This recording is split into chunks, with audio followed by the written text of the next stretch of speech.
Section 7(1)(b) जो आहे इथे इम्पोर्टेशन ऑफ सर्व्हिस आहे आणि कन्सिडरेशन आहे. पण ही सर्व्हिस जी इम्पोर्ट केली आहे ही बिझनेस करता आहे का नाही आहे, ही ॲक्टिव्हिटी सप्लाय होईल. Importation of service for a consideration whether or not in the course or furtherance of business. काही असो, सर्व्हिस इम्पोर्ट केली असेल म्हणजे हा जो स्कोप आहे हा वाईड आहे. The scope of importation of service या सबसेक्शनमध्ये हा खूप वाईड आहे. Even if received in personal capacity and not in the course or furtherance of business shall also get covered in the scope of the term supply. आता service import केली, ह्याच्यामध्ये reverse charge असतो. Reverse चार्जमध्ये tax द्यायला लागेल, कारण जो supplier आहे तो भारतातल्या कायद्यामध्ये रजिस्टर असण्याचं बंधनकारक नसेल, किंवा जरी तो रजिस्टर असेल तरी पण जर समजा OIDR सर्व्हिस आहे, फॉरवर्ड चार्ज पण आहे, रजिस्टर्ड पर्सनने जर सर्व्हिस ही घेतली तर मग रिव्हर्स चार्जमध्ये टॅक्स द्यायचा आहे. मग इथे सप्लायरला रिसिपियंटला टॅक्स द्यायला लागेल या केसमध्ये इम्पोर्टेशन ऑफ सर्व्हिसमध्ये. कन्सिडरेशन असो अगर नसो. Super cars limited Pune imported navigation design services from a vendor in Singapore for a consideration of Singapore $20,000. Now super car limited is liable to pay IGST on above mention import of service on reverse charge. Mister Ketan is a supplier of goods located in New Delhi. In July 2017, he imported a business consultancy services from China for a stipulated consideration of $50,000. The importation of service in the given case shall fall within the ambit of term supply and shall be liable to IGST tax. या कायद्याप्रमाणे, या GST कायद्याप्रमाणे. Import of service not in the course of purpose of business. Mr. Raj, unregistered person है, plans to pursue his higher education in UK. He receives career consultancy services from a UK-based consultant. त्याने त्याला पे केले 1,20,000. Does it qualify as a supply? आता आपण जेवढे difference जेव्हा बघतो त्यावेळेस हे बिझनेस करता आहे का, हा व्यक्ती जो घेतोय हा बिझनेस करता घेत नाही, पण तो देणार आहे, जो हा सप्लाय करतोय. आता इम्पोर्टेशन ऑफ सर्व्हिस आहे, फॉर अ कन्सिडरेशन आहे, whether or not in the course or furtherance of business आहे.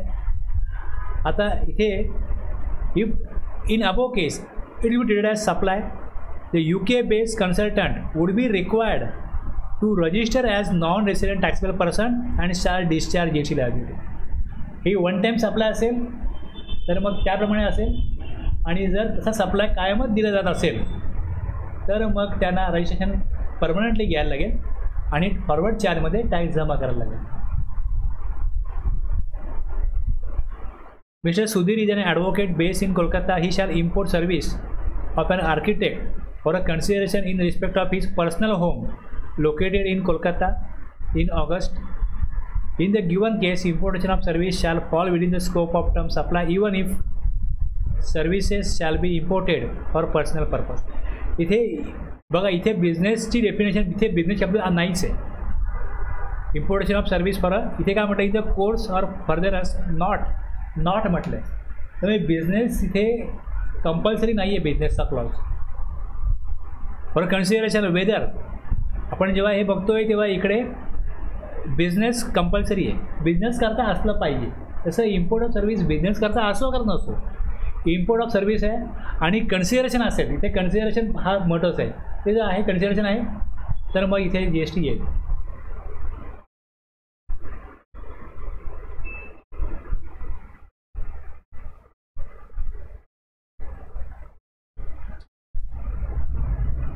आता 7(1)C मध्ये जेव्हा येतो आपण तर तिकडे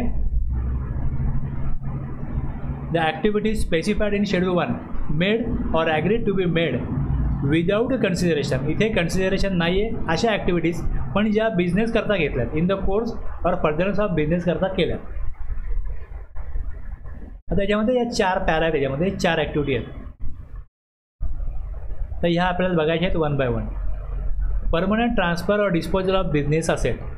आता यात पण कंडिशन काय की असेट ट्रान्सफर केली, अशी असेट ज्याचं इनपुट टॅक्स क्रेडिट त्या असेटवरती घेतलं होतं, has been availed on such asset. जर एखाद्याने असेट घेतली आणि जर त्याने ITC क्लेम नाही केला, जी बॅलन्स शीट असते ना, या बॅलन्स शीटला समजा 10 लाखाची असेट आहे आणि याच्यावर GST भरला गेला आहे 1,80,000. तर चॉईस आहे की मला ITC घ्यायचा की नाही घ्यायचा. ॲज अ सप्लायर मी ठरवलं की ॲज अ रिसिपेंट मी समोर ठरवलं की नाही मला याचा ITC नाही घ्यायचा. तर मी बॅलन्स शीटला याची व्हॅल्यू 11,80,000 दाखली, कारण की मी ITC घेत नाही, म्हणजे मला ही वस्तू केवढ्याला पडली, 11,80,000 पडली. जर मी याचा इनपुट टॅक्स क्रेडिट घेतलं म्हणजे मी आउटपुट टॅक्स पे करताना 1,80,000 जे सप्लायरला दिलेत ते मी ITC अवेल केला, युटिलाइज केला, म्हणजे ही वस्तूची किंमत मला 10 लाखच होईल. बॅलन्स शीटला याची व्हॅल्यू असेटला 10 लाख होईल. पण ITC कंपल्सरी घ्यायलाच पाहिजे असं काही कंपल्शन रिसिपेंटवर नसतं. तू काय करेल, ही व्हॅल्यू मला ITC नको, जर तो ITC घेत नसेल आणि त्याने जर ती असेट ट्रान्सफर केली तर मग ह्या क्लॉजप्रमाणे सप्लायमध्ये ते येणार नाही. अशी असेट घेतली होती, इथं ITC घेतला नाही, ती असेट ट्रान्सफर केली, कशी विदाऊट कन्सिडरेशन, परमनंट ट्रान्सफर और डिस्पोजल ऑफ असेट. लक्षात घ्या, हे इथे कंडिशन काय, परमनंट ट्रान्सफर केली किंवा डिस्पोज केली बिझनेस असेट ज्याचा ITC घेतला होता, ITC अवेल केला होता त्या असेटचा. आता बँकिंग कंपनी आहे, ते त्याचे कम्प्युटर जे असतात 2 वर्ष 3 वर्ष वापरतात, जुने झाले तर मग ते डिस्पोज करतात.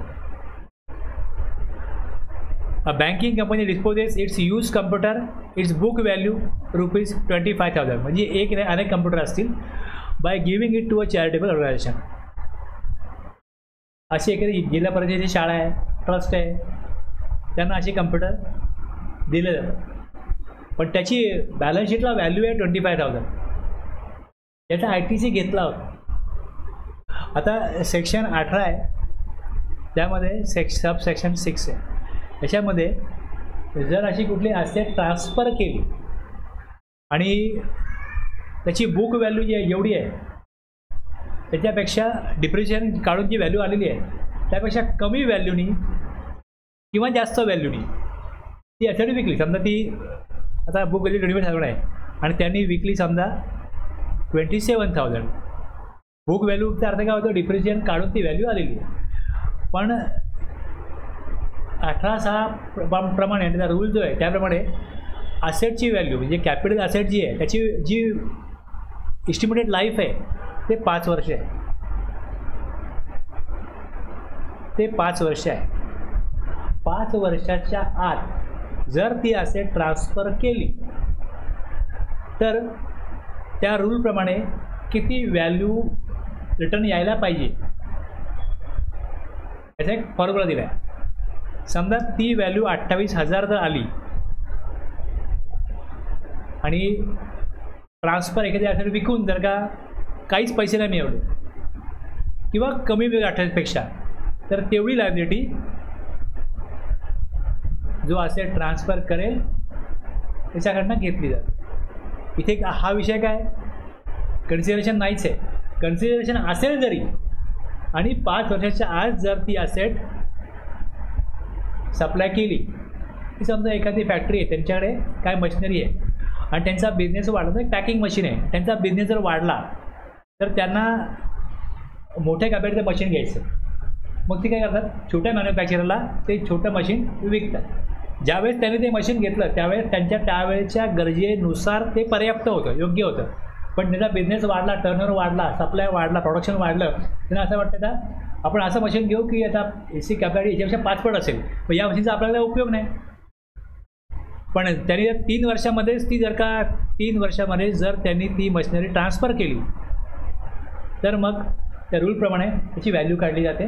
ती व्हॅल्यू समजा 1,10,000 आली आणि ती मशीन जर 1,20,000ला विकली असेल तर जी व्हॅल्यू आली त्याहून जास्त व्हॅल्यू कलेक्ट केली तर गव्हर्नमेंटला काही हरकत नाही. पण जर 1,10,000 व्हॅल्यू येते आणि जर 90,000च ते विकून ते कलेक्ट करत असतील तर डिफरन्शियल अमाऊंट जी आहे 20,000 ती त्यांना पे करायला लागते, अशी प्रोव्हिजन आहे. आलं लक्षात? आता ही अशी प्रोव्हिजन करण्याचा आणखीन एक उद्देश असा आहे, आणि समजा एक व्यक्ती आहे, त्याला पॅकिंग मशीन घ्यायचं आहे, पण त्याचा बिझनेस छोट्या प्रमाणात आहे, अनरजिस्टर्ड आहे. दुसरा व्यक्तीचा भाऊ असेल, मित्र असेल, तो बोला एक काम कर, ते मशीन माझ्या नावाने घे, म्हणजे मला काय होईल, GSTचा ITC घेता येईल. आणि नंतर ती मशिनरी मी तुला विकल्याचं दाखवतो. मग ती मशीन घ्यायची. मी लोक असं ॲडवाईस विचारतात की असं माझा मित्र मशीन घेतो आहे, ती माझ्या नावावरती घेऊ का? म्हटलं घेऊ का, अशा तुम्ही किती मशीन घेणार? तुम्हाला जर का मी यस म्हणालो की घ्या म्हणून, तर ही एक प्रॅक्टिसच होईल. तुम्ही मग कोणाला बघत राहाल कुठे मिळतो का आपल्याला ITC, आणि मग तो घेतला. तुमच्याकडे एवढा बोलो 50 मशीन आहे, तुमचा बिझनेस काय, तुम्ही का घेतला 50 मशीन, हे पण लक्षात येईल ना. म्हणतं तुम्ही जे काय घेता, परचेस करता, तुमच्या नावाने कोणतरी सप्लायर ते बिल दाखवणार, खरोखर तुम्ही यूजमध्ये ठेवताय का, मग तुमचं इन्स्पेक्शन होईल, मग तुम्ही अडचणीमध्ये याल. आपण एक काम करू, ते मशीन घेऊ आणि मग लगेच 6 महिन्यात ते विकले म्हणून दाखवू. बोलो अशा प्रकारची ही जी मानवी वृत्ती आहे, ही जे लॉ बनवतात त्यांना कळणार नाही का? मग ते लॉ असं बनवतीलच ना की जर असेट ट्रान्सफर केली, अशी जर असेट ट्रान्सफर केली, 5 वर्ष लाईफ आहे, त्याच्या आत ट्रान्सफर केली, तर मग त्याच्यावरती किती टॅक्स भरला पाहिजे, याचा एक रूल आहे. तेवढं तुम्हाला जमा करायलाच लागेल. म्हणजे जर का तुम्ही म्हटलं एक वस्तू घेता आणि त्याचा तुम्ही 60 महिने करा, तुम्हाला 60,000 ITC अवेल केलं, समजा 60,000 ITC, त्याचं लाईफ किती आहे, 5 वर्ष, म्हणजे 60 महिने, म्हणजे महिन्याला 1000 झाला. तुम्ही 3 महिने वापराल आणि ती असं ट्रान्सफर कराल, तर तुम्हाला 57,000 रुपये टॅक्स जमा करावाच लागेल. म्हणजे माझा फायदा काय? म्हणजे तुम्हाला लॉ मेकर मूर्ख वाटले? कायदे बनवणारे हुशार लोक असतात ना, त्याला माहिती आहे ना कशी प्रकारे टॅक्स चोरी होते, मॅक्झिमम टॅक्स कसा मिळेल आणि योग्य लोकांना कसा मिळेल, अशा प्रकारचा कायदा बनवणं हे लॉ मेकरचं बोललो महत्त्वाचं त्यातलं कौशल्याचं काम असतं. त्यांनी लॉ बनवलं आहे. आणि तुमच्यासारखी माणसं अशा प्रकारे विचार करून टॅक्स चोरी करणं, टॅक्स चुकवणं, हे कसा विचार करतात? मग ह्याच्यावरती अभ्यास करून, अनुभवातून शिकून गव्हर्नमेंट लॉमध्ये अमेंडमेंट करत असते. आणि तुम्ही जो विचार करताय हा ह्याच्या पुढचा विचार लॉ मेकरने अगोदरच केला आहे. त्यामुळे तुम्हाला काय अशा प्रकारचा ITC घेता येणार नाही. तुम्ही अशी असेट घ्याल आणि विकाल, 5 वर्षाच्या आत 3 महिन्यात आपण त्याला देऊ टाकू परत. बोले तुम्ही जेव्हा त्याला ते विकाल तेव्हा तुम्हाला पण टॅक्स कलेक्ट करायचा आहे ना. मग आपण 10 लाखाला असेट घेतले, 1 लाखाला विकू, असं नाही होऊ शकत. म्हटलं असं नाही होऊ शकत. त्याची तुम्हाला टॅक्स, तुम्ही 1 लाखाला विकू शकता, पण तुम्हाला 70,000 रुपये तिथे टॅक्स जमा करायला लागेल. असं आहे, असं आहे. म्हणजे विदाऊट कन्सिडरेशन जरी असेल तरी पण टॅक्स द्यायला लागेल. मग विदाऊट कन्सिडरेशन, आता आपण हे बघतो कॅपिटल असेल, ही परमनंट ट्रान्सफर केली असेल, कन्सिडरेशन नाही आहे, याचा ITC घेतला होता, ज्याचा ITC घेतला होता, अवेल केला होता ITC, म्हणजे अशा प्रकारे टॅक्स चोरी होऊ नये याकरताही तरतूद आहे. अदरवाईज कन्सिडरेशन नाही आहे, टॅक्स नाही आहे. पण जर अशी असेट, म्हणजे हे कॅपिटल गुड्स आहेत, बिझनेस असेट जेव्हा म्हटलं जातं तेव्हा याच्यामध्ये मेनली आपण विचार करतो फिक्स असेटचा. पण जरी इतर स्टॉक जरी असेल, म्हणजे स्टॉक इन ट्रेड जरी असेल, रॉ मटेरियल जरी असेल, इनपुट जरी असेल, कारण बिझनेस असेट म्हटलं आहे त्यांनी, फिक्स असेट म्हटलं नाही. कुठल्याही प्रकारची वस्तू जर का ट्रान्सफर केली, त्याचा ITC घेतला आहे, तर मग त्याच्यावरती टॅक्स घेण्याचे दरवाजे ओपन राहावेत. म्हणून काय केलं आहे, कन्सिडरेशन नाही आहे तरी पण इथे काय करायला लागेल. आणि तुम्ही दुसऱ्या पॅरल सेक्शन 17(5) जेव्हा आपण बघू, त्यात पण असं आहे की एखादी वस्तू हरवली, गुड्स हरवले, याचा ITC घेतला आहे, ती वस्तू विकली गेली नाही, म्हणजे आउटपुट टॅक्स कलेक्ट नाही केला, चोरी झाली, हरवली, कुठल्याही प्रकारे डिस्कार्ड केली गेली, स्क्रॅपमध्ये खराब झाली म्हणून स्क्रॅपमध्ये, तर त्याचा ITC घ्यायचा नाही. असं आहे. म्हणजे गव्हर्नमेंटचं स्ट्रिक्ट आहे की आम्ही आउटपुट टॅक्स जर आम्हाला मिळणार असेल तरच आम्ही इनपुटवरती काय करू, इनपुट टॅक्स क्रेडिट देऊ, अदरवाईज आम्ही क्रेडिट देणार नाही. क्रेडिट का दिलं जातं? कारण की ते गुड सर्व्हिसेस वापरून तुम्ही आउटपुट टॅक्स कलेक्ट करताय. आउटपुट टॅक्स कलेक्ट करण्याकरता ती इनपुट किंवा इनपुट सर्व्हिसेस या वापरल्या जातात. म्हणजे बिझनेसच्या प्रोसेसमध्ये काहीतरी तुम्ही करता आणि त्यातून जे निर्माण होतं त्यातनं आउटपुट टॅक्स कट होतो. पण जर आउटपुट टॅक्स कट होणार नसेल तर ITC स्ट्रिक्टली काय केलं जाईल, तिथे रिस्ट्रिक्ट केला जाईल. आणि मग याच प्रकारे धोरण त्याचा जी पॉलिसी आहे त्यातनंच परमनंट ट्रान्सफर तर कोण बिझनेस ॲसेट करत असेल, मग ती स्टॉक इन ट्रेड असो किंवा कॅपिटल ॲसेट असो, पी असो, कुठली पण, तर ती सगळ्यात पहिले टॅक्स जर यायला पाहिजे असेल तर पहिले ते सप्लायमध्ये यायला पाहिजे. म्हणजे हे ट्रान्झॅक्शन सप्लायमध्ये आलं, मग यथावकाश पुढच्या प्रोव्हिजनला लागू होते. ते सप्लायच नाही आहे तर मग टॅक्सच नाही आहे. म्हणून सप्लाय डिफाईन केला आहे आणि म्हणून 3 ट्रान्झॅक्शन ही कन्सिडरेशनची आहेत आणि ही 4 ट्रान्झॅक्शन विदाउट कन्सिडरेशन जरी असेल तरी पण ती सप्लायच्या स्कोपमध्ये येतील. म्हणजे मग सप्लाय असेल तर गव्हर्नमेंटला टॅक्स त्याच्यावरती घेता येईल. उद्देश हा आहे. A banking company disposes its use computer, the disposal of the computer is a supply of goods and subject to GST. Star furniture enterprise, a sole proprietor, is in the business of selling furniture. Its owner to, आता ओनरनी स्वतःच काय केलं, set of furniture to furnish his own bedroom permanently. आता हे transfer केलं, the transfer of the furniture by the owner whether or not for a consideration नाही आहे पण ट्रान्सफर झालं. ती आता बघा ही जी त्याचं फर्निचर हे काय स्टॉक इन ट्रेड आहे. त्याच्याकडे समजा एक बेड असतील, ते 50 असतील, एक बेड त्याने घरी नेला, म्हणजे काय केलं, परमनंट ट्रान्सफर झाला बिझनेस ॲसेटचा. मग त्यांनी परचेस केवढा घेतला, ITC किती घेतला, यानुसार त्याची आउटपुट टॅक्स किती त्यांनी जमा केला पाहिजे हे दुसऱ्या सेक्शनच्या प्रोव्हिजननुसार तरतुदीनुसार ठरेल. किंवा मग 17(5) अशी एक तरतूद आहे की ज्यामध्ये जर पर्सनल कन्झम्पशन केलं तर ITC घेता येणार नाही. म्हणजे जो ITC घेतला जातो त्याचा मिसयूज होऊ नये याच्याकरता ह्या प्रोव्हिजनचा उपयोग होतो. Raj electronics permanently transfer the motor vehicle free of cost. ITC on said motor vehicle is block.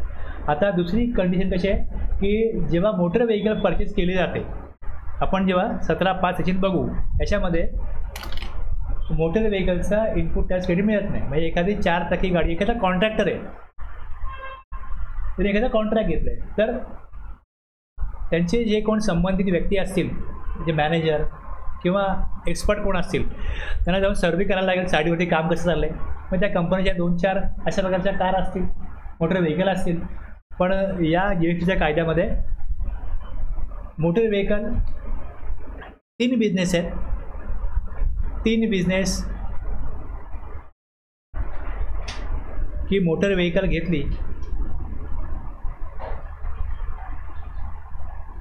एक परचेस केली मोटर व्हेकल, आणि बिझनेसच हा आहे की मोटर व्हेकल परचेस करा आणि सेल करा, तर ह्यांना ITC मिळतो, त्यांना ITC अलाउड आहे. दुसरं, जी मोटर व्हेकल घेतली आहे, टूर्स अँड ट्रॅव्हल तुमची कंपनी असेल तर त्या मोटर व्हेकलला चालवून ते टॅक्स कलेक्ट करणार आहेत, त्यांना ITC मिळेल. तसंच जे ट्रेनिंग प्रोव्हाइड करतात, ट्रेनिंग स्कूल असतात ना मोटर व्हेकलचे, मोठी ट्रेनिंग स्कूल, हे 3 बिझनेस असतील तर यांना इनपुट टॅक्स क्रेडिट मिळतो in the course or furtherance of business. इतर कोणीही जर कार परचेस केली असेल किंवा अशी मोटर व्हेकल परचेस केली असेल ज्याची सिटिंग कपॅसिटी RTO मान्यता प्रमाणे 13 इन्क्लुडिंग ड्रायव्हर 13% असेल तर इनपुट टॅक्स क्रेडिट रिस्ट्रिक्ट केला आहे की हे ट्रान्झॅक्शन बिझनेसचं आहे, बिझनेससाठी घेतली ती कार, पण आम्हाला ITC इनपुट टॅक्स क्रेडिट द्यायचं नाही आहे.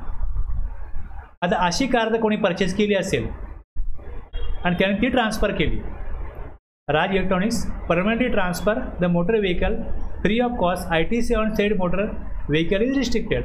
The transaction will not constitute a supply as the condition of availment of ITC on the business asset transfer is not fulfil. Business asset transfer केली पाहिजे, पण अशी ट्रान्सफर केली पाहिजे ज्याचा ITC अवेल केला तर ते सप्लायमध्ये येईल. लक्षात घ्या, हे ॲब्सोल्यूट ट्रान्सफर नाही आहे, कंडिशन आहे. ट्रान्सफर अशा असेटचा व्हायला पाहिजे ज्या असेटचा ITC घेतलेला आहे. ITC नाही घेतला तर मग ते सप्लायमध्ये येणार नाही. कन्सिडरेशन नाही आहे तर ते सप्लायमध्ये येणार नाही. Supply of good services are both between related person or between distinct person. आता डिस्टिंक्ट पर्सन तुम्हाला माहिती आहे, येस और नो?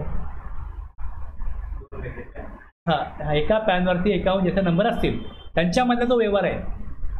आता GSTच्या कायद्यामध्ये कंपल्सरी केलं आहे म्हणून एखादा व्यक्ती 2 राज्यांमध्ये वेगवेगळे नंबर काढ. बँक आहे पण एका बँकेने दुसऱ्या ब्रँचला सर्व्हिस प्रोव्हाइड केली,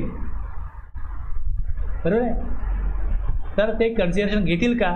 याचे उत्तर नाही, कारण कंपनी एकच आहे ना, पॅन एकच आहे, इन्कम टॅक्ससाठी एकच पर्सन आहे. पण GSTसाठी डिस्टिंक्ट पर्सनच्या डेफिनेशनप्रमाणे 2 रजिस्टर नंबर जर एका पॅनवर असतील तर ते वेगळे पर्सन समजले जातात आणि त्यांच्यातला व्यवहार जो आहे याच्यावर गव्हर्नमेंटला टॅक्स घ्यायचा आहे. म्हणजे एका ब्रँचनी दुसऱ्या ब्रँचला सप्लाय केला, सप्लाय गुड्सचा असो सर्व्हिस दोन्हीचा असो, between distinct person as specified in, आपण जेव्हा सेक्शन 25 बघितला होता तेव्हा त्यामध्ये हे आलं होतं. तर हे जे ट्रान्झॅक्शन आहे हे सप्लायमध्ये येतं. म्हणजे एका ब्रँचनी दुसऱ्या ब्रँचला सप्लाय केला तर ते 2 वेगळे समजले जातील. हे तिकडे दिलं आहे, मग त्यांना इनवॉइस इश्यू करायला लागेल, त्यांना ITC पण अवेल करता येईल, हे सगळं आहे पुढे. पण पहिले त्यांना टॅक्स भरण्यासाठी त्यांचं ट्रान्झॅक्शन सप्लायमध्ये आलं पाहिजे. म्हणून हे शेड्यूल 1मध्ये टाकलं पॅरा 2मध्ये की supply of good services are both between related parties. और हे रिलेटेड पार्टीज काय सांगतो मी, पण डिस्ट्रिक्टपर्यंत तुम्हाला क्लिअर आहे? ओके. आता ह्याच्यामध्ये सेक्शन 15 जो आहे याच्यामध्ये व्हॅल्युएशन आहे. सेक्शन 15 कसा करताय की व्हॅल्युएशनसाठी आहे, व्हॅल्युएशन. ओके. म्हणजे एखाद्या वस्तूची किंमत जर का मी मोबाईल घ्यायला गेलो आणि त्या मोबाईलची किंमत जर का 8,500 असेल, ओके, आपण नॉर्मली कुठे पण जातो आपल्या ओळखीच्या माणसाकडे जातो, 2 पैसे कमी करेल. कपडे घ्यायला गेलो, मुलाला बॅग घ्यायला गेलो शाळेसाठी, आपण काय बघतो बा ओळखीचा माणूस 2 पैसे जरा कमी घेईल. म्हणजे इथे काय होतं, ओळखीमध्ये म्हणजे नेहमीचा गिरायक आहे त्याला पण, म्हणजे इव्हन मग मला सांगतो कांदे बटाटे 40 रुपये किलो आहेत, 45 झाले, मी नेहमीचा गिरायक आहे, मला 40ला मिळतात. दुसऱ्या व्यक्ती याला काय किलोचा भाव आहे, तो 45. तुमच्या अनुभवामध्ये असेल ना असं. आता जर एखादा व्यक्ती आपलीच ब्रँच आहे किंवा आपला रिलेटेड व्यक्ती असेल, रिलेटेड व्यक्ती कोणाला म्हणावं, मग त्याला ती कॉस्ट लावली जाईल का, जी नॉर्मली ओपन मार्केटला लावली जाते. मग इथे काय केलं आहे, रिलेटेड पर्सन डिफाईन केलं आहे व्हॅल्युएशनमध्ये की रिलेटेड पर्सनला सप्लाय जर केला तर कुठल्या व्हॅल्यूवर टॅक्स लावायचा, व्हॅल्यू कशी काढायची. म्हणजे ती जी व्हॅल्यू आहे ही मॅनिप्युलेट करू नये, केली जाऊ नये. जर व्हॅल्यू समजा 10,000 आहे आणि 10,000ची जर का 8,500 केली गेली तर गव्हर्नमेंटला टॅक्स मिळतो त्या व्हॅल्यूवरती, 18% मिळणार आहेत. पण जर 10,000ला मिळायला पाहिजे तर व्हॅल्युएशन सेक्शनमध्ये काय केलं आहे, तशी प्रोव्हिजन केली आहे कुठल्या व्हॅल्यूवर टॅक्स आला पाहिजे. म्हणून तिकडे डिफाईन केलं आहे त्याच्या एक्सप्लेनेशनमध्ये की related person as per section 15A of CGST act shall be deem to be, असं मानलं जाईल की हे कोण आहेत, रिलेटेड पर्सन आहेत. कोण? सच पर्सन्स आर ऑफिसर्स और डायरेक्टर्स ऑफ द. आता मी सेक्शन 15 घेईन तेव्हा हे सगळं डिटेलमध्ये एक्सप्लेन करेन, कारण की आत्ता आपला जो विषय चालला आहे तो बाजूला पडू नये म्हणून मी जास्त हे डिटेलमध्ये जाणार नाही. फक्त लक्षात घ्या एवढं की सेक्शन 15A मध्ये दिलं आहे related person. Such persons are legally recognize partners in business. तुमची एक पार्टनरशिप फर्म आहे आणि तुमचा सेपरेट बिझनेस पण आहे, प्रॉपर्टी बिझनेस पण आहे, पार्टनरशिप फर्म वेगळी आहे. आता जर A व्यक्ती D व्यक्तीकडनं काही परचेस सेल करेल, त्याची जर एक पार्टनरशिप फर्म आहे तर हे दोघं कोण झाले, रिलेटेड पर्सन झाले. मग सच पर्सन जर एम्प्लॉयर आणि एम्प्लॉई, एम्प्लॉयर एम्प्लॉई आहे. आता एक साड्यांचं दुकान आहे, त्याचा एक एम्प्लॉई आहे आणि त्याच्या घरात त्या बहिणीचं लग्न असेल किंवा दुकानदार असेल तर आपल्या एम्प्लॉईला जी साडीची मार्केट कॉस्ट आहे तीच लावेल का, नाही लावणार. मग त्यांनी काय कॉस्ट व्हॅल्यू लावावी ती सेक्शन 15 सांगतो. मग तो पहिल्यांदा येतो कुठे, रिलेटेड पर्सनमध्ये येतो. रिलेटेड पर्सन कोण आहे, एम्प्लॉयर आणि employee. Any person directly or indirectly ons control hold. आता कंपनीमध्ये शेअर असतात, राईट्स असतात, अधिकार असतात. मग त्यानुसार हे डिझाईन केलं आहे. One of them directly indirectly control the other. Both of them are directly indirectly control by a third person. Together they directly or indirectly control third person or members of the same family. आता फॅमिलीची definition income tax कायद्याने वेगळी आहे. GST कायद्यामध्ये दिली आहे ती याप्रमाणे क्लॉज 49 प्रमाणे सेक्शन 2 प्रमाणे. फॅमिली मीन्स स्पाऊज आणि चिल्ड्रेन. म्हणजे तो जो व्यक्ती आहे, फिमेल असल्यास तिचा नवरा, मेल असल्यास त्याची बायको आणि मुलं, हे ऑलवेज फॅमिली असतील, काही कंडिशन नाही. म्हणजे एखाद्या व्यक्तीने आपल्या नवऱ्या बायकोनीचा व्यवहार असेल तर हा व्यवहार कोणामधला आहे? रिलेटेड पर्सनमधला आहे. मुलं असतील रिलेटेड पर्सन आहेत. आणि पेरेंट्स आईवडील असतील, ग्रँड पेरेंट्स आजी आजोबा असतील, ब्रदर भाऊ बहीण असतील, हे फॅमिलीमध्ये केव्हा येतील? इफ दे आर होली और mainly dependent on the sed person. हे लक्षात घ्या. काका मामा येतात ना फॅमिलीमध्ये GSTमध्ये, हे लक्षात घ्या. इन्कम टॅक्समध्ये त्याचा स्कोप वेगळा आहे त्या डेफिनेशनचा. यात काय दिलं आहे की नवरा बायको आणि मुलं हे ऑलवेज रिलेटेड पर्सन आहेत. आणि आई वडील, आजी आजोबा, भाऊ बहीण हे जर जो व्यक्ती आहे सप्लाय करतो आहे त्याच्यावर जर ते होली किंवा मेनली डिपेंडंट असतील तर ते फॅमिलीमध्ये येतो. परत मी येतो आपल्या डेफिनेशनवरती. आता बघा हे इथे येतो परत की supply of good services are both between related पर्सनवर सप्लाय केला, कन्सिडरेशन नाही आहे, टॅक्स जमा करायला लागेल. हे लक्षात घ्या. उद्देश तो आहे. मग रिलेटेड पर्सन असो किंवा डिस्टिंक्ट पर्सन असो, कन्सिडरेशन नसेल तरी सप्लायरला टॅक्स जमा करायला लागेल. Happy Limited provides management services without charge to Joy Limited, having common directors. It qualifies supply and GST is payable. Employer and employee are related person as per Section 15. Any supplies made by employer to employee, even without consideration, will be liable to GST. आता यामध्ये इथे work मी एक दिलं आहे, असं प्रोव्हिजनमध्ये दिलं आहे की प्रोव्हाइडेड दॅट गिफ्ट दिलं. मग गिफ्ट हे देणं हा काय नोकरीचा भाग आहे का? किंवा गिफ्ट दिलंच पाहिजे, दिवाळी आली गिफ्ट दिलंच पाहिजे, माझा बड्डे आहे एम्प्लॉयर तुम्ही गिफ्ट दिलंच पाहिजे, असं काय ॲग्रीमेंट केलं जात नाही. हे सुवाईच्छेने दिलं, हे व्हॉलंटरीली आहे. आता provided that gift not exceeding 50,000 rupees in a value in a financial year by an employer to an employee shall not be treated as supply of goods. आता गिफ्टचे पण पैसे घेत नाही. 50,000पर्यंत गिफ्ट दिलं असेल तर जो एम्प्लॉयर आहे त्याला कुठलाही टॅक्स जमा करायचा नाही आहे. पण कार दिली गिफ्ट 5 लाखाची कार आहे. ही न्यूजमध्ये आला होता ना, गुजरातचा व्यापारी आहे, त्याने आपल्या एम्प्लॉईजला त्यांच्या बायकांकरता दागिने दिले, 4 लाखाचे 5 लाखाचे दागिने दिले, गिफ्ट दिलं. आता जर का इथे अमाऊंट दिली आहे की अप टू 50,000 GST पेएबल नाही आहे, जास्त अमाऊंटचं गिफ्ट दिलं त्या संपूर्ण अमाऊंटवरती GST ॲप्लिकेबल होईल गिफ्ट दिलं तर. लक्षात घ्या. गुड्स दिले, सर्व्हिस दिले, त्यांच्या संबंधामध्ये गिफ्ट आहे. GST लॉ काय म्हणतो? तुम्ही काही द्या, गुड्स दिले तुम्ही GST द्या, GST जमा करा. अरे मी गिफ्ट दिले कारण कसं मी GST घेऊ? तुम्ही त्याला कुठल्या भावनेने दिलं आहे हे लॉ बघत नाही. लॉ एवढं सांगतो 50,000पर्यंत तुम्ही काही दिलं असेल, गिफ्टचा इथे अर्थ काय होतो की हे एम्प्लॉयमेंटचा पार्ट नाही आहे, एम्प्लॉयमेंटचा भाग नाही आहे म्हणून दिलं. जर काही देणं हा एम्प्लॉयमेंटचा भाग आहे मग तो विषय वेगळा होतो. इथे असे गुड्स दिले की जे देणं एम्प्लॉयमेंटचा भाग नाही आहे, तर अप टू 50,000 दिले तर याच्यावरती कुठलाही कर जमा करायला नाही सप्लायरला. याच्यावरची अमाऊंट असेल तर मग त्याला GST देणं लागेल supplier. However, gift not exceeding ₹50,000 in a value in a financial year by an employer to employee shall not be treated as supply of goods, services or both exempt from GST. तेवढी amount एक्झाम्प्ट राहील, पण मोठी amount आहे. आता distinct person आणि बराच वेळा stock transfer वगैरे होतो एका ब्रँचवरून दुसऱ्या ब्रँचला. A person who has obtained is required to obtain more than one registration whether in one state किंवा UT किंवा मोर दॅन 1 स्टेट किंवा UT in respect of each such registration B treated as distinct person. हे section 25(4) सांगतो. 25(5) बघितलं आपण. जे काय आपण आत्तापर्यंत बघितलं आहे त्याचे रेफरन्सेस पुढे पुढे येत राहतील. आता कसं आहे, मला नाईलाजाचं सेक्शन 17(5) काय सांगायला लागतं ते पुढे येणार आहे. किंवा इथे बघितलं आपण रीडर पर्सन, ते सेक्शन 15 सगळं एक्सप्लेन मी करीन.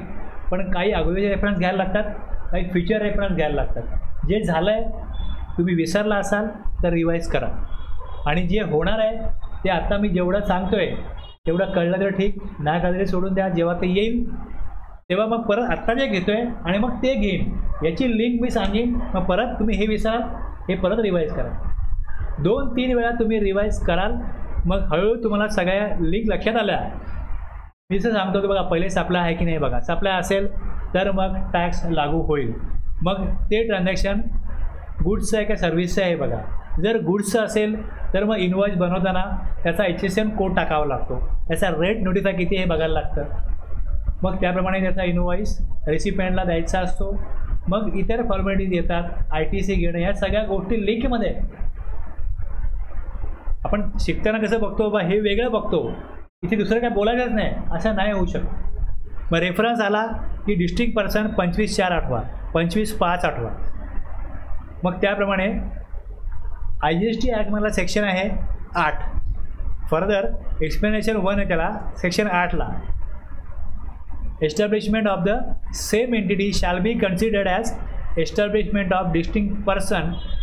त्यात पण डिस्ट्रिक्ट पर्सन जसं 25(4)ला दिलं आहे, 25(5)ला दिलं आहे, तसं इकडे सेक्शन 8 IGST ॲक्टमध्ये पण एक एक्सप्लेनेशन आहे. त्यात त्यांनी काय दिलं आहे बघा. पहिलं एक ॲन एस्टॅब्लिशमेंट इन इंडिया आणि any other establishment outside India, हे पण काय असतील डिस्टिंक्ट पर्सन असतील. म्हणजे जर या 2 मधला व्यवहार असेल तर इथे कन्सिडरेशन नसेल तरी पण GST येईल. म्हणजे एखादी सर्व्हिस घेतली आउटसाईड इंडिया डिस्ट्रिक्ट पर्सनकडनं, मग ती सर्व्हिस इम्पोर्ट झाली असं होईल, मग त्याच्यावर GST द्यायला लागेल. आता होतं काय की जर सर्व्हिस घेतली पण माझीच कंपनी आहे म्हणून त्याला मी पेमेंट नाही केलं आणि तिकडे सर्व्हिसची व्हॅल्यू आहे 1 लाख रुपये, हे काय करतात प्रॉफिट अँड लॉसला खर्चामध्ये 1 लाख दाखवतात, कारण ती सर्व्हिस घेतलेली आहे आणि आमचीच कंपनी आहे जी आउटसाईड इंडियामध्ये तिकडे आहे. म्हणजे मायक्रोसॉफ्ट इंडिया आहे, मायक्रोसॉफ्ट USA, त्यांनी एकमेकांना सर्व्हिस दिली. सर्व्हिस त्यांनी ॲक्च्युली घेतली पण आहे, पण कन्सिडरेशन नाही आहे. सर्व्हिस जर घेतली तर एक्सपेन्स खूप होतो. मग GST घ्यायचा असेल तर मग इथे डिस्ट्रिक्ट पर्सन आलेलं आहे, त्याच्या पण डेफिनेशनमध्ये ते यायला पाहिजे. म्हणून डिफाईन केलं इकडे की an establishment in India and any other establishment in outside India, हे काय असेल डिस्ट्रिक्ट पर्सन असेल. 25(4)ला भारतामधले आले, राज्यामधले आले, राज्याबाहेरचे आले, देशाबाहेरचे नव्हते आले, लक्षात घ्या. त्यासाठी मग IGSTमध्ये हे डिफाईन केलं की ॲन एस्टॅब्लिशमेंट इन इंडिया आणि एनी अदर एस्टॅब्लिशमेंट, जसं ABC लिमिटेड USA आणि PQR लिमिटेड इंडिया, याचं भारतामधलं नाव वेगळं असेल आणि भारताबाहेरचं नाव वेगळं असू शकतं. एस्टॅब्लिशमेंट ऑफ डिस्टिंक्ट पर्सन असतील ते, बाकी 2 तेच आहेत. And establishment in a state or UT आणि any other establishment in outside that state or UT, किंवा an establishment in a state or UT आणि एनी अदर विदिन त्या स्टेटमध्ये. 2 डिस्ट्रिक्ट पर्सन 2 GST नंबर एकाच राज्यामध्ये, 2 GST नंबर 2 वेगवेगळ्या राज्यामध्ये, किंवा मग असा पर्सन जो देशाबाहेर आहे पण ते एस्टॅब्लिशमेंट त्या कंपनीचं आहे, हे कोण असतील डिस्टिंक्ट पर्सन असतील. डिस्टिंक्ट पर्सन समजण्यासाठी हे एवढं सगळं एक्सप्लेन केलं आहे, हे लक्षात घ्या. डिस्टिंक्ट पर्सन आणि स्टॉक ट्रान्सफर होतो. स्टॉक ट्रान्सफर केला, इनवॉइस बनवा, AV बिल बनवा, प्रोव्हिजन लागू आहे तर, आणि टॅक्स कलेक्ट करा. कलेक्ट करणार नाही, कन्सिडरेशन नाही आहे, पण जमा करा गव्हर्नमेंटकडे. आणि जो रिसिपियंट आहे तो ITC घेऊ शकतो जर ते 17(5) रिस्ट्रिक्ट केलं नसेल तर.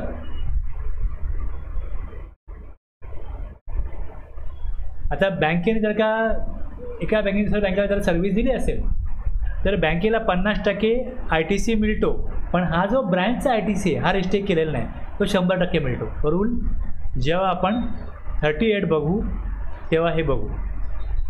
ओके, त्यात दिलेलं आहे कशा प्रकारे म्हणजे आम्ही आमच्याच बँकला सप्लाय केला आणि तिकडे बँकेला 50% RTC मिळतो, पण हा जो RTC आहे ब्रँचला दिलेला तो 100% RTC अवेल करता येतो, तो रिस्ट्रिक्ट केलेला नाही आहे. पण त्यांना डिस्टिंक्ट पर्सन आहे, इनवॉइस बनवायला लागेल, सप्लायमध्ये येईल, टॅक्स जमा करायला लागेल. Whether the establishment have same PAN, yes. Whether separate registration have been obtained for 2 places of business within same state, जर नो आहे तर मग ट्रान्सफर केलं तर काही नाही. Whether transfer between them will be considered as supply. एकच बघा, तर डीमार्ट आहे, एकच नंबर आहे, त्यांचे अनेक ठिकाणी बिझनेस आहेत. ट्रान्सफर केलं आहे गुड्स एका ब्रँच दुसऱ्या ब्रँचला, जर मुवमेंट ऑफ गुड्स होतं ईवे बिलची प्रोव्हिजन लागू होईल, ईवे बनवायला लागेल, पण तिथे कन्सिडरेशन नाही म्हणून सप्लाय येणार नाही, कारण एकच नंबर आहे. Whether the establishment have same PAN, yes. Whether separate registration, yes आहे, तर मग जे ट्रान्सफर होईल ते कन्सिडर ॲज सप्लाय, मग तो सप्लायमध्ये येईल. म्हणजे प्रत्येक ट्रान्सफर सप्लाय नाही आहे, 2 वेगवेगळ्या ठिकाणी बिझनेस आहेत, 4 ठिकाणी बिझनेस आहेत, पण GST नंबर एकच आहे, सेम स्टेटमध्ये एकच नंबरवरती तो बिझनेस करता येईल, ट्रान्सफर होईल, तर इथे सप्लाय नसेल. Supply of goods by principal to its agent. आता याच्यामध्ये आपण सेक्शन 24ला बघितलं होतं की जर एजंट म्हणून एखाद्याला सप्लाय करायचा असेल त्याला रजिस्ट्रेशन घेणं कंपल्सरी आहे, पण तो एजंट असा असला पाहिजे की तो स्वतःच्या अकाउंटवरती सप्लाय करतो, इनवॉइस स्वतः बनवते.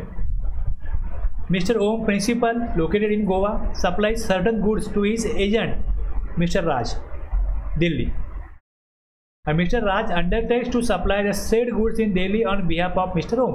आता मी माझे गुड्स तुम्हाला देईन, 1 लाखाचे गुड्स आहे, हे तुम्हाला मी देईन आणि तुम्ही ते पुढे विकायचे आहेत तुमच्या नावाने, तुमच्या इनवॉइसवर. आता मी तुम्हाला जेव्हा गुड्स देईन 1 लाखाचे, तुमच्याकडे मी पैसे घेणार नाही, हे गुड्स तुम्ही विका, 1,20,000 कलेक्ट करा आणि जर मी तुम्हाला 10% मार्जिन दिलेलं आहे तर 1 लाखाचे गुड्स आहेत, तुम्ही 10,000 ठेवा, 1,20,000ला विका, 1,10,000 मला परत करा, असा प्रिन्सिपलचा आणि एजंटचा व्यवहार होतो. पण इथे काय होईल, जेव्हा 1 लाखाचे गुड्स प्रिन्सिपल एजंटला ज्यावेळेस ट्रान्सफर करेल, इनवॉइस इश्यू करायला लागेल, टॅक्स जमा करायला लागेल, कलेक्ट तर करणार नाही कारण कन्सिडर त्यांनी घेतलेलं नाही आहे एजंटकडनं. एजंटला गुड्स पाठवले 1 लाखाचे तर याचा इनवॉइस बनवायला लागेल, याचा टॅक्स जमा करायला लागेल. सेम रिसिपियंट आहे, एजंट जो आहे रिसिपियंट आहे, त्याकडे इनवॉइस गेला, तो जेव्हा 1,20,000चा गुड्स विकेल, टॅक्स डिपॉझिट करेल, 1 लाखाचे गुड्स घेतले त्याचा RTC अवेल करेल. पण गव्हर्नमेंटला काय करायचं आहे की हे जे ट्रान्झॅक्शन आहे हे सप्लायच्या स्कोपमध्ये आणायचं आहे, की सप्लायरने इनवॉइस इश्यू करायचा एजंटच्या नावाने आणि एजंटनी पुढे सप्लाय करायचं. कन्सिडरेशन नाही आहे, टॅक्स जमा करा. केव्हा कसं होतं की प्रिन्सिपलला गुड्स पाहिजे, एजंट परचेस करून प्रिन्सिपलला प्रोव्हाइड करतो. एखादी मॅन्युफॅक्चरिंग कंपनी आहे, त्यांना काय रॉ मटेरियल पाहिजे, त्याने एक एजंट नेमला किंवा हे गुड्स तुम्ही शोधा, मिळत नाहीत, मार्केटला शॉर्टेज होतात, तो एजंट आहे, ते गुड्स शोधतो, मिळवतो आणि सप्लायरला पाठवतो. पैसे कोण देतो, सप्लायर देतो. पण या केसमध्ये पण by an agent to his principal where the agent undertakes to receive such goods on behalf of the principal. प्रिन्सिपलच्या वतीने एजंट परचेस करतो. मग एजंट काय करेल, इनवॉइस बनवेल की त्यांनी सप्लाय केला आहे प्रिन्सिपलला, डिपॉझिट करेल टॅक्स, आणि एजंट जो आहे हा सप्लायर आहे या केसमध्ये, आणि जो प्रिन्सिपल आहे ज्याच्याकरता गुड्स परचेस केले तो RTC घेऊ शकतो कारण तो रिसिपियंट आहे, त्यांनी गुड्स मिळवले. एक कसं आहे, गुड्स विकायचे आहेत म्हणून एजंट नेमला आहे, तसंच गुड्स परचेस करायचे आहेत म्हणून पण एजंट नेमला जाऊ शकतो. दोन्ही केसमध्ये कन्सिडरेशन नसेल तरी पण या व्यवहारामध्ये टॅक्स जमा करणं याची जबाबदारी गव्हर्नमेंटला सोपवायची आहे त्या एजंटवरती, त्या प्रिन्सिपलवरती, दोघांवरती.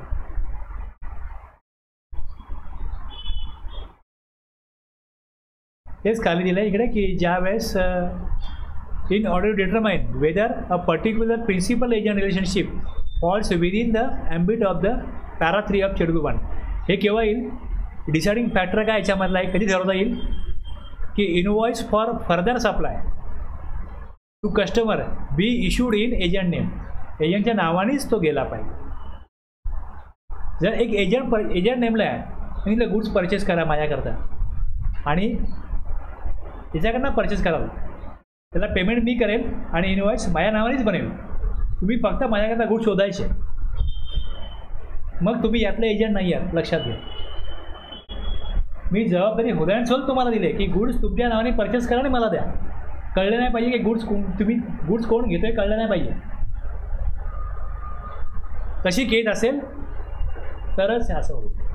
पण जर गुड्स मी प्रिन्सिपल आहे, तुम्ही एजंट आहात आणि तुम्ही माझ्या नावाने परचेस करता, किंवा यांना ना गुड्स पाहिजेत, काय रेट असेल, कसं पाहिजे, गुड्स क्वालिटी आहे, एजंट म्हणून तुम्ही चेक कराल, सगळं रेट वगैरे फिक्स कराल आणि मग पेमेंट रिलीज होईल. ॲक्च्युली मला पाहिजे माझ्याकडनंच, तुम्ही काय केलं, माझ्याकरता काम केलं, मी तुम्हाला काय देईन, कमिशन देईन. हे एजंट वेगळ्या प्रकारचे आहेत. आपल्याला आपण हा जो पॅरा बघतोय यातले अपेक्षित एजंट कुठले आहेत की एजंट स्वतःच्या इनवॉइसने गुड्स सेल किंवा परचेस करतो. त्यावेळेस प्रिन्सिपल रेसिपियंटला एजंटला पेमेंट करत नाही, पण GST जमा करायचा, इनवॉइस बनवायचा.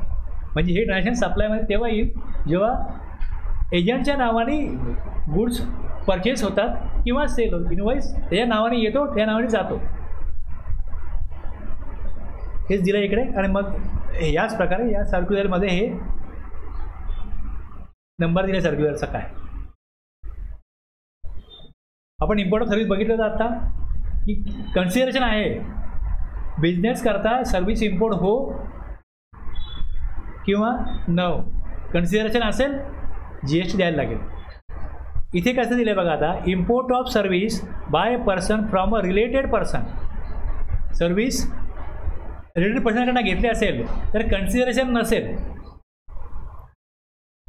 आपण इम्पोर्ट ऑफ सर्व्हिस बघितलं अगोदर, ते काय होतं, इम्पोर्ट ऑफ सर्व्हिस आहे पण with consideration import of service बघितलं आपण. In the course of persons of business असो किंवा नसो ऑर नॉट, ते सप्लाय होतं. हे कसं आहे, without consideration import of service आहे आणि कोणाकडनं आहे, रिलेटेड पर्सन, डिस्टिंक्ट पर्सन आणि बिझनेस करताय. इथे बिझनेस करतात आहे पण कोणाकडनं आहे, रिलेटेड पर्सन किंवा डिस्टिंक्ट पर्सनकडनं आहे, तर हे सप्लाय असेल.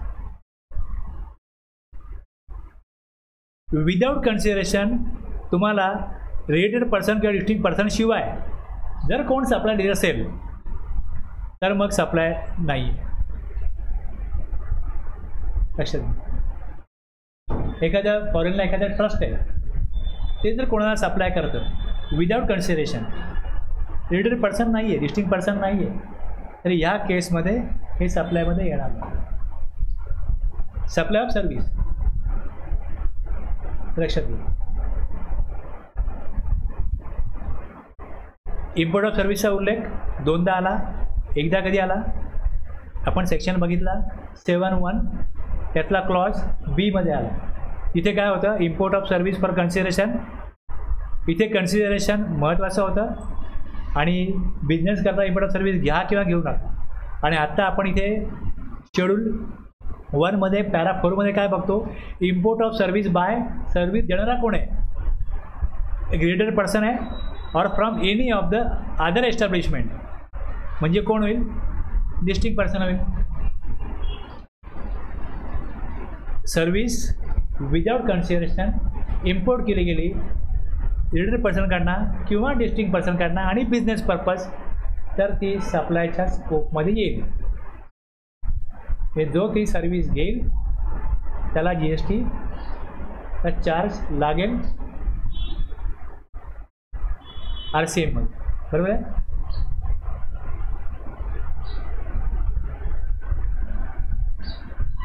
Activities to be treated as supply even if made without consideration. आत्ता आपण हे 4 पॅरा बघितले. बिझनेस असेट आहे, म्हणजे गुड्स आहे ट्रान्सफर केले याचा ITC अवेल केला असेल तरच ते सप्लायमध्ये येईल. ITC बिझनेस ॲसेटचा घेतला पाहिजे आणि ट्रान्सफर झालं तर आउटवर्ड सप्लाय म्हणून समजला जाईल. परमनंट ट्रान्सफर आणि डिस्पोजल ते असलं पाहिजे. रिलेटेड पर्सनचं बघितलं गुड्स सर्व्हिसेस एक्झाम्पल काय होतं एम्प्लॉईज आणि others. Distinct person same state separate state देशाबाहेर. प्रिन्सिपल एजंट एजंट प्रिन्सिपल आणि आता बघितला import of service from related person किंवा डिस्टिंक्ट पर्सन. कळलं एवढं.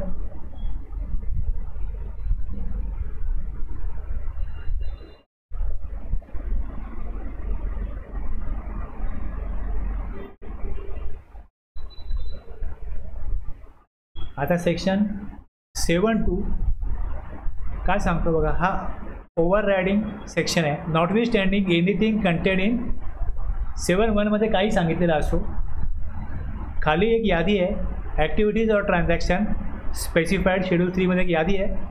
Shall be treated neither as supply of goods nor as supply of services. Supply of goods supply of service काहीच नसेल. Okay. Schedule 3 प्रमाणे याला एक म्हटलं जातं निगेटिव्ह लिस्ट. म्हणजे सर्व्हिस टॅक्सचा कायदा ज्यावेळेस आला त्यावेळेस पहिले 3 सर्व्हिस टॅक्सेबल केल्या गेल्या. 1994-95 पहिल्यांदा जेव्हा मनमोहन सिंग फायनान्स मिनिस्टर होते त्यावेळेस आपल्याकडे सर्व्हिस टॅक्सचा कायदा आणण्यात आला.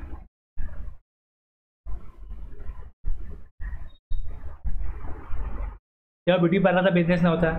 लोक असं इंटेरियर वगैरे फार करत नव्हते. जसं लोकांकडे पैसा येत गेला मध्यमवर्गीय सदन होत गेला अशा प्रकारे सर्व्हिसेस वाढत गेला. आणि मग टेलिफोन सगळ्यांकडे नव्हता पूर्वी. चाळीमध्ये एखाद्याने फोन घेतला तर एक संकेत पाहिजे हा माणूस श्रीमंत होता. आता टेलिफोन घेतला आणि 2-2 वर्ष नंबर लावल्यावर फोन मिळायचा. पटकन मिळत नव्हता. म्हणजे अशा काळातनं आपण पुढे आलो आहे. तर सर्व्हिस सेक्टर आपल्याकडे तेव्हा फार काय विकसित नव्हता. पण बदलत्या काळानुसार आता सर्व्हिसेस आपल्याकडे पण येतील. जशा डेव्हलप कंट्रीमध्ये आल्यात तसं आपला देश आता डेव्हलपिंग स्टेजला ज्या प्रकारे स्कोप वाढत जाईल म्हणून पहिले सर्व्हिस टॅक्सचा कायदा त्यांनी फायनान्स ॲक्टनी तो सर्व्हिस टॅक्स लागू केला आणि त्यातून मग पहिले 3 सर्व्हिसेस मग आणखी 6 सर्व्हिस दरवर्षी सर्व्हिसेस ते वाढवत गेले.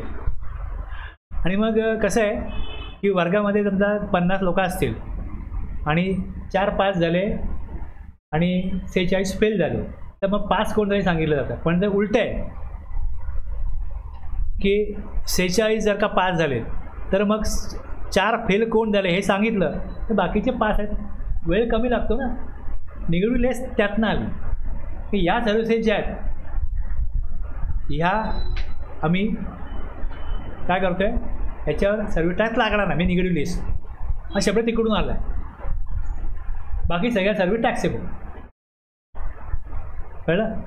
म्हणजे ही 8 ट्रान्झॅक्शन जी आहेत याच्यावर जीटी लागणार नाही. बाकी ट्रान्झॅक्शन्स ही सप्लायमध्ये येतील आणि जर ती एक्झाम नसतील तर टॅक्सेबल असतील. आणि टॅक्सेबल असतील तर रिव्हर्स चार्ज नसेल तर फॉरवर्ड चार्ज असेल. आता एम्प्लॉई टू एम्प्लॉयर यामध्ये 8 पॅरा आहेत. यामध्ये हे 8 पॅरा आहेत. या 8 पॅरामधला पहिला पॅरा होतो जर एक संबंध आहे एम्प्लॉयर आणि एम्प्लॉई. एक सर्व्हिस कॉन्ट्रॅक्ट असेल त्यामध्ये बेसिक पगार किती असेल HRA किती असेल DA किती असेल PF वगैरे सगळं हे दिलेलं असतं. म्हणजे जसं कायदा आहे कामगार कायदा आहे लेबर आहे. मग त्याप्रमाणे जर एम्प्लॉई आहे तर एम्प्लॉईच्या कायद्याप्रमाणे त्यांना पगार देणं ट्रीटमेंट देणं हे एम्प्लॉयरचं काय रिस्पॉन्सिबिलिटी त्या कायद्याप्रमाणे. तसं इकडे काय केलं आहे की जर त्याप्रमाणे तो एम्प्लॉई आहे दुसऱ्या कायद्याप्रमाणे तो एम्प्लॉई आहे आणि एम्प्लॉयर हा संबंध असेल तर ह्याच्यामध्ये त्याचं एम्प्लॉयमेंट म्हणजे त्याला पगार द्यायचा आहे कुठलेही. मग त्यामध्ये जसं वेगवेगळे कंपोनंट असतात HRA DA बोनस कुठल्याही मार्गाने त्याला तो एम्प्लॉई आहे म्हणून ती अमाऊंट दिली जाते. त्याच्यावर GST येणार नाही. सर्व्हिसेस दिल्या एम्प्लॉईनी कोणाला एम्प्लॉयरला कशाकरता in the course of or in relation to his employment या संबंधामध्ये जे त्याला मानधन मिळेल, पगार मिळेल, सॅलरी मिळेल, जे काय मिळेल याच्यावरती GST लागू होणार नाही. हे ट्रान्झॅक्शन GSTच्या स्कोपमध्येच नाही. हे काय केलं आहे, out of scope of GST केलं.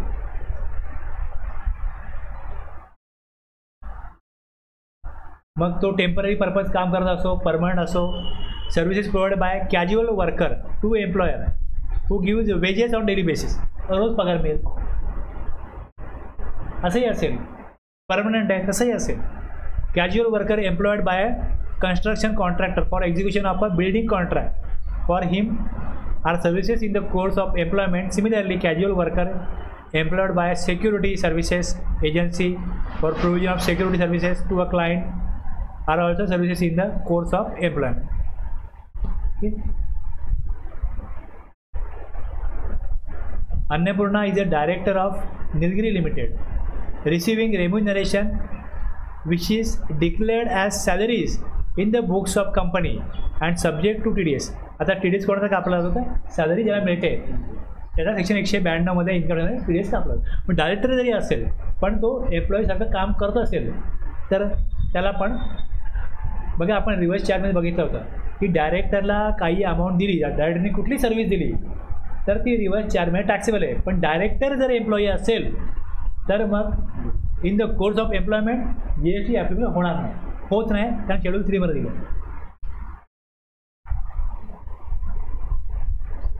आता एखादा व्यक्ती एम्प्लॉई आहे पण तो नोकरी सोडतोय, जॉबमध्ये रिझाईन करतोय, दुसऱ्या कंपनीत तो कामाला जाऊ शकतो, जाईल. Any amount paid by employer to employee for not joining a competing business is paid for providing the service of forbearance to act. करू नको हे, त्याला पैसे का दिले जातात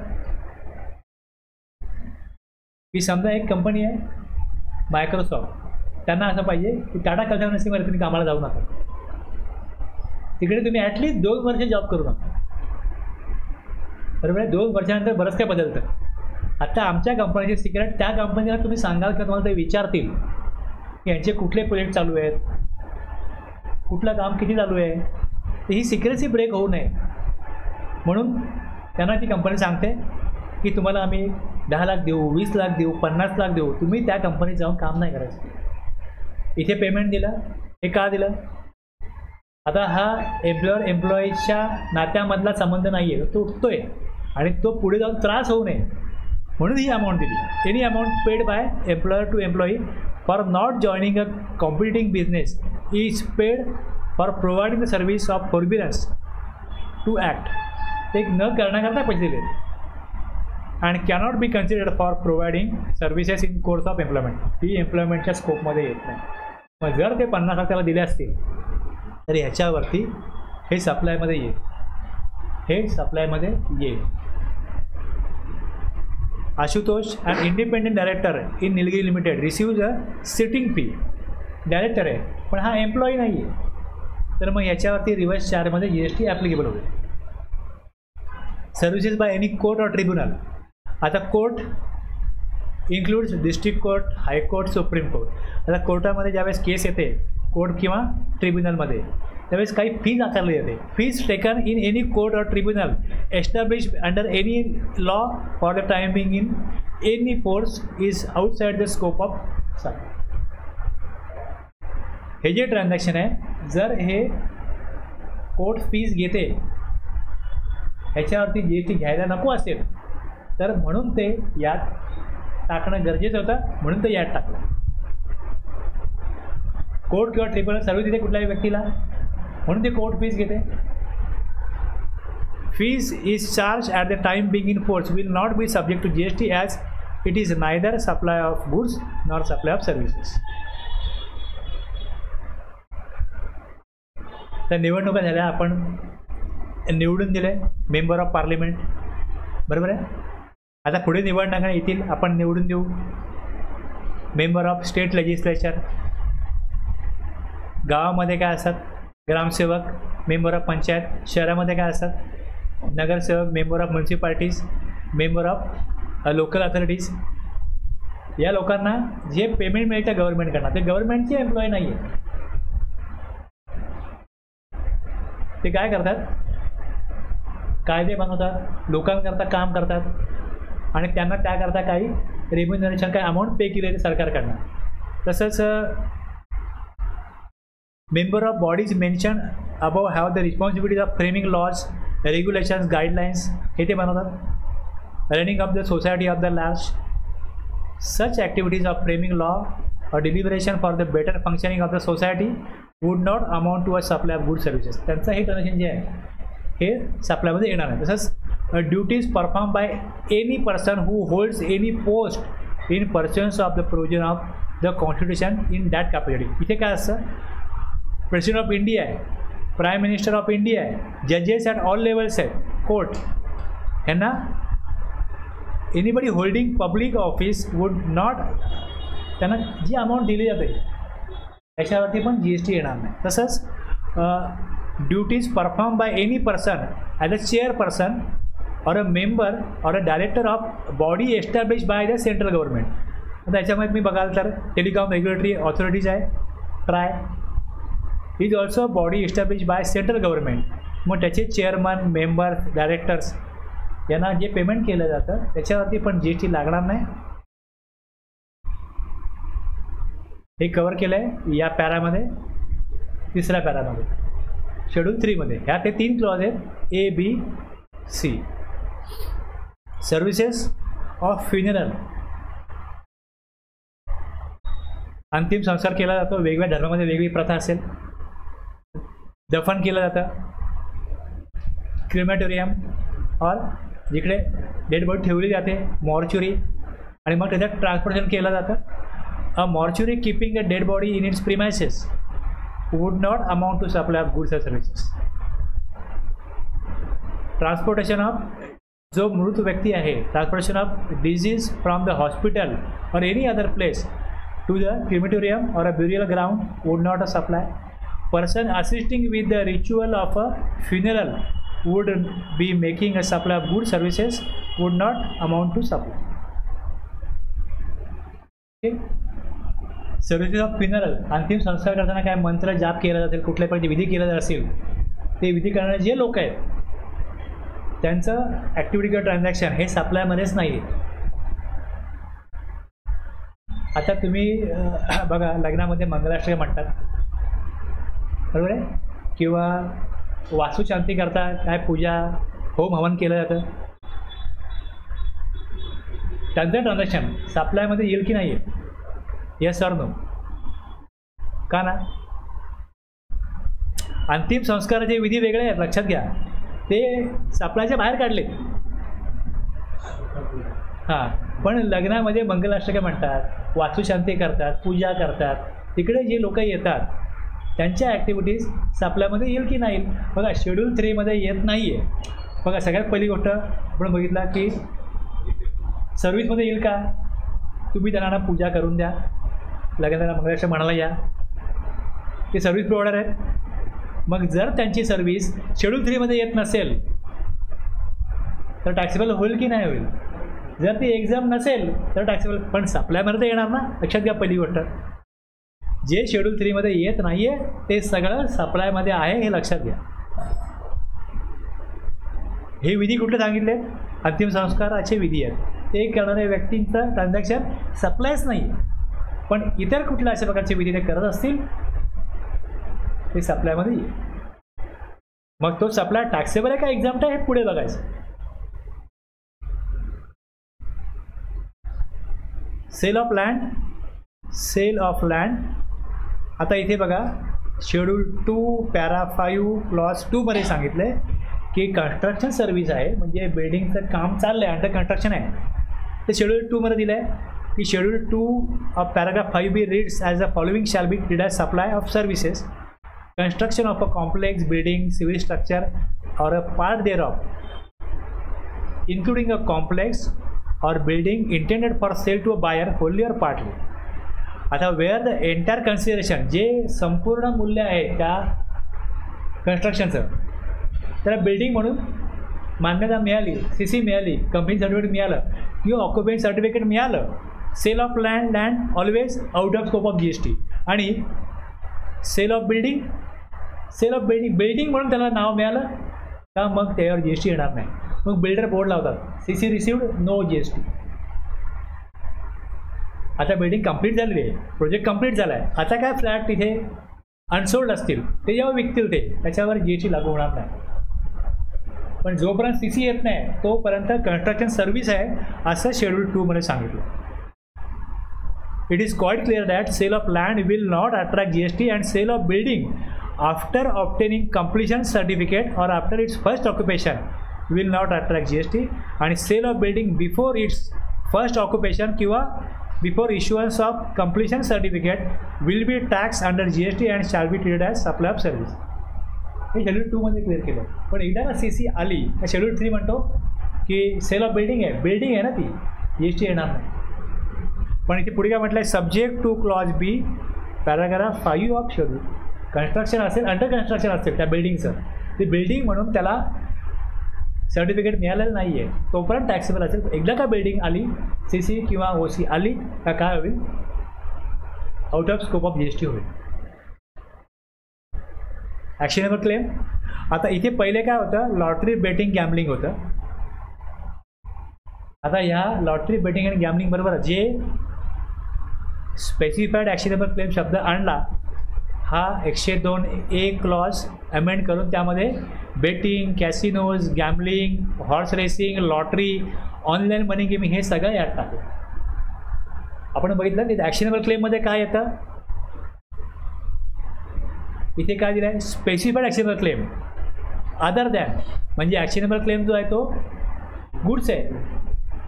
पण शेड्यूल 3 काय म्हणतो की ॲक्शनेबल क्लेम काय आहे, neither supply of goods not supply of service आहे. आम्ही याला सप्लायमध्ये घेऊच इच्छित नाही, पण other than specified actionable claim. मग कुठले आहेत ते, तर betting, casinos, gambling, horse racing, lottery, online money gaming. मग 80A मध्ये डिफाईन केलं की online gaming means offering of a game on the internet or electronic network and includes online money gaming. आणि 80B मध्ये दिला की online money gaming means online gaming in which players pay or deposit money or money's worth including virtual digital asset म्हणजे crypto currency वगैरे in the expectation of winning money or money worth including virtual digital asset in any event including game, scheme,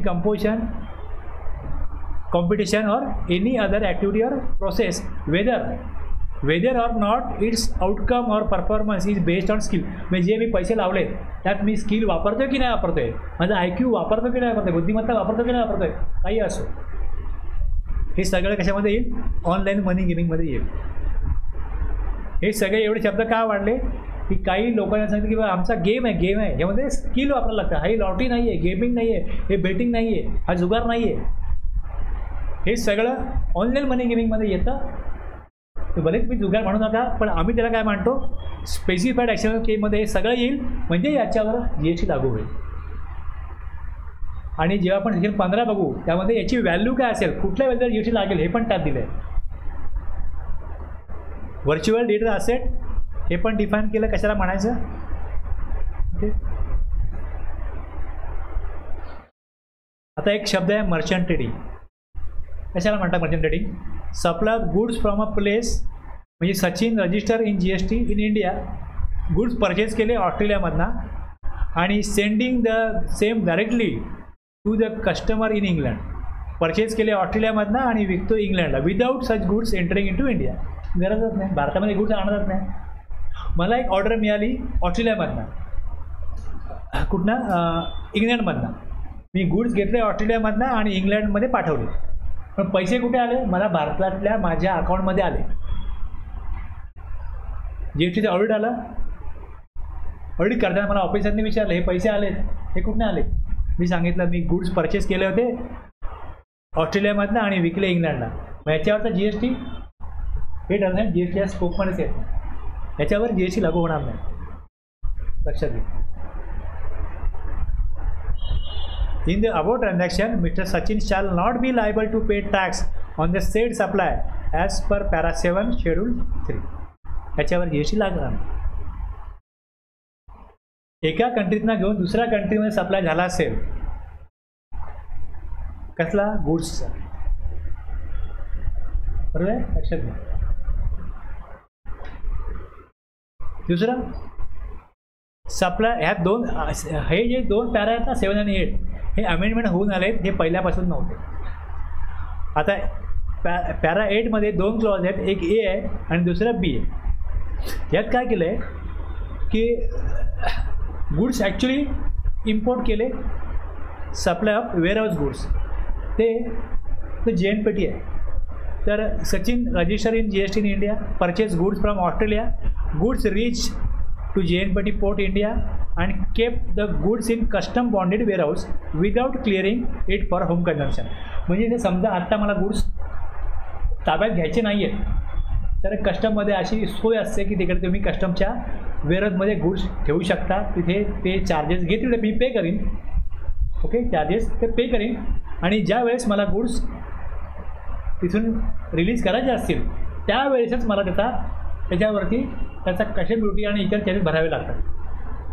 either मला आता IGST भरायला, custom duty भरायला पैसे नाही आहेत, किंवा गुड्स आत्ता मला ताब्यात घेण्यासारखी परिस्थिती नाही आहे, त्यावेळेस ते गुड्स मी कस्टम बॉन्डेड वेअरहाऊसमध्ये ठेवू शकतो. जर तसे ठेवले गुड्स तिकडे, कुठलाही चार्ज पे नाही केला.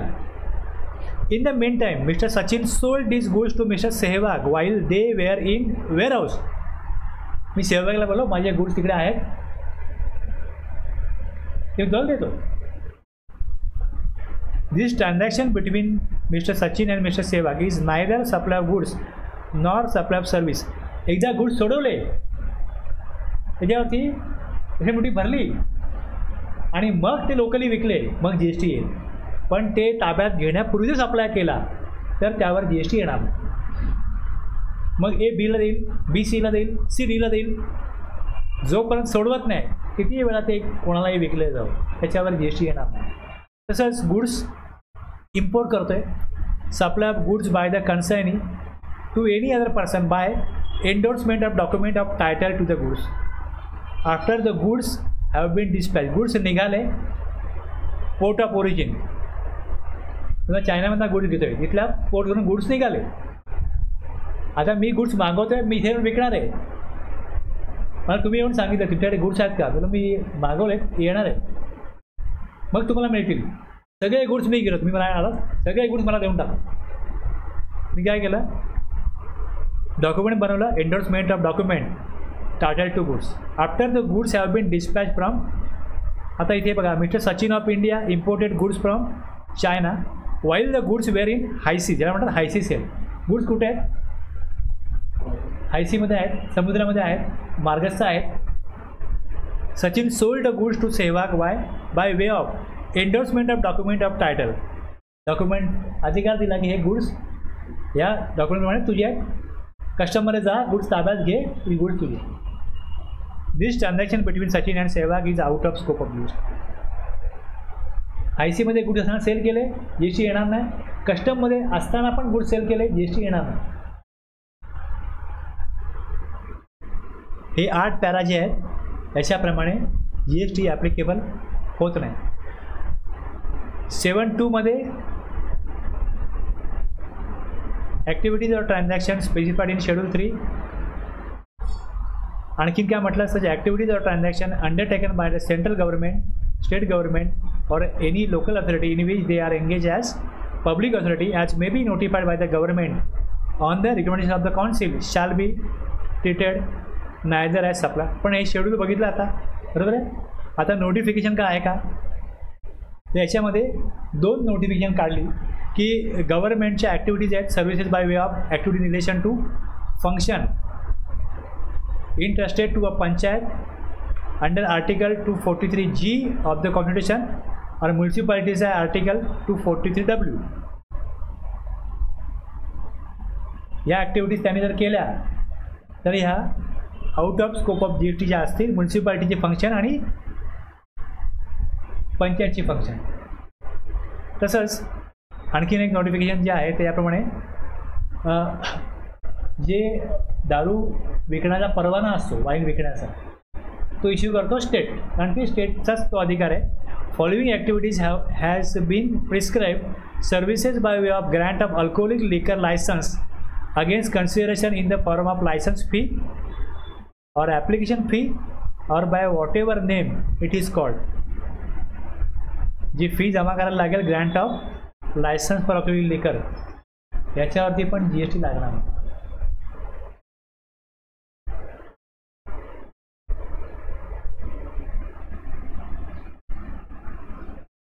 आणखीन काय सर्क्युलर आहे, तुम्ही वाचा. आता ह्या 5 टेस्ट आहेत for levying goods and services tax. Test 1, पहिले बघा सप्लाय आहे का, ट्रान्झॅक्शन फी ॲक्च्युअली सप्लायमध्ये येते का. It is covered in definition of good services. गुड्सचा HSN कोड वेगळा असतो, सर्व्हिस अकाउंट कोड वेगळा असतो, त्यानुसार त्याचा रेट नोटिफाय केलेला असतो की 5%, 12%, 18%, 28% नोटिफाय केलेला असतो. आता हा जो सप्लाय आहे हा मग राज्यामध्ये होईल का राज्याबाहेर होईल, म्हणजे याच्यावर CGST HST येईल का IGST येईल हे बघायला लागेल.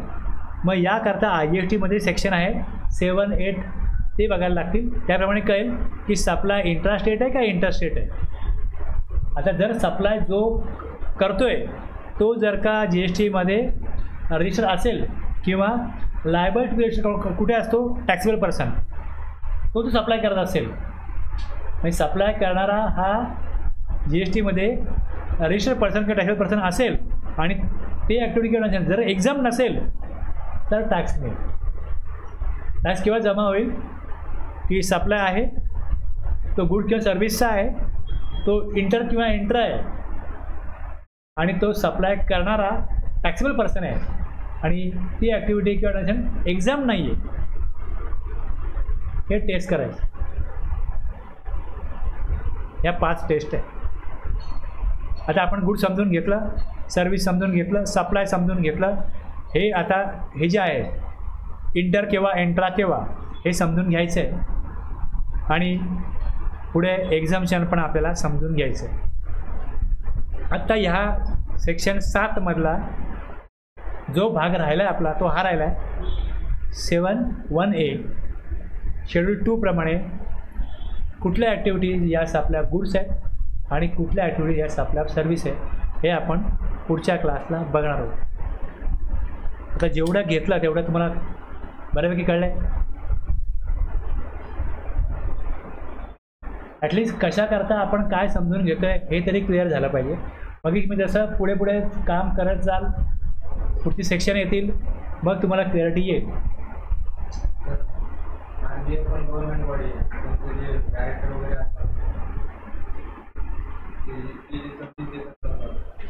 बघा कसं होतं की बिझनेसमध्ये गव्हर्नमेंट पण कवर केलंच आहे ना. गव्हर्नमेंट पण मला तेच बोलतो ना, जर का एखादं ट्रान्झॅक्शन आहे त्यात रेसिपियंट कोण आहे, सप्लायर कोण आहे, कोणी असो, गव्हर्नमेंट असो किंवा नसो, गव्हर्नमेंटनी सप्लाय केला, सप्लायमध्ये येतो टॅक्सेबल होईल. हे दिलं आहे गुड सर्व्हिसेस बिझनेस, त्यामध्येच गव्हर्नमेंट येतं. मग गव्हर्नमेंटची ॲक्टिव्हिटी, गव्हर्नमेंट बॉडी असो गव्हर्नमेंट असो, सप्लाय त्यांनी केला आहे. मग आता गव्हर्नमेंट जे मानधन देतं कोणाला, खासदार आमदार, त्यांनी आउट ऑफ स्कोप केलं ना. ते जे आउट ऑफ स्कोप नाही केलेलं ते सगळं टॅक्सेबल होणारच आहे. ओव्हरसीइंग कमिटी नेमली RBIनी, रिव्हर्स चार्जमध्ये त्यांना टॅक्स भरायला लागतो ना. सप्लाय असेल तर मग बघायला लागेल. म्हणून तुम्हाला 5 टेस्ट दिल्या की कोणी असो गव्हर्नमेंट पण सप्लायच्या दायऱ्यामध्ये आहे. सप्लाय देऊ सप्लाय घेऊ, गव्हर्नमेंटला पण टॅक्स जमा करायचा आहे, गव्हर्नमेंटवरती पण टॅक्स लागेल जर ते सप्लायमध्ये येत असेल तर. आता तेच केलं आहे तुम्ही जेव्हा बघाल एक्झाम्शन, बऱ्याच ॲक्टिव्हिटीज ज्या गव्हर्नमेंट जर देत असेल त्यातल्या काही टॅक्सेबल काही एक्झाम्प्ट आहेत आणि गव्हर्नमेंट घेत असेल तर त्यात पण बऱ्याचशा एक्झाम केल्या आहेत. असं आहे ना. टॅक्सेबिलिटी सगळ्यांवरती येणार इन्क्लुडिंग गव्हर्नमेंट. जे शेड्यूल 3मध्ये दिलं आहे ते सप्लायच नाही आहे. त्यात जर एखादी ॲक्टिव्हिटी येत नसेल तर मग ती सप्लाय आहे. मग ती आयदर एक्झाम असू शकते जर एक्झाम नाही आहे तर टॅक्सेबल असेल. हे मी वारंवार का बोलतोय, मी तुमच्या मनावर ते बिंबू इच्छितो की लक्षात घ्या. आपला जो कायदा आहे हा सप्लाय जो करेल त्याच्यावर लागू होईल. मग सप्लाय तुम्हाला क्लिअरली कळला पाहिजे की ही ॲक्टिव्हिटी किंवा ट्रान्झॅक्शन ही सप्लायमध्ये येते का. येते तर मग शेड्यूल 2 सांगेल सप्लाय गुड्स आहे का सप्लाय सर्व्हिस आहे. शेड्यूल 3 सांगेल की सप्लायच नाही आहे. शेड्यूल 1मध्ये 4 ॲक्टिव्हिटी आहेत, कन्सिडरेशन नाही आहे तरी टॅक्सेबल आहे. त्या 4 मधल्या ॲक्टिव्हिटी नसतील आणि कन्सिडरेशन नसेल तर मग सप्लाय नाही आहे. हे पण लक्षात घ्या. थांबूया.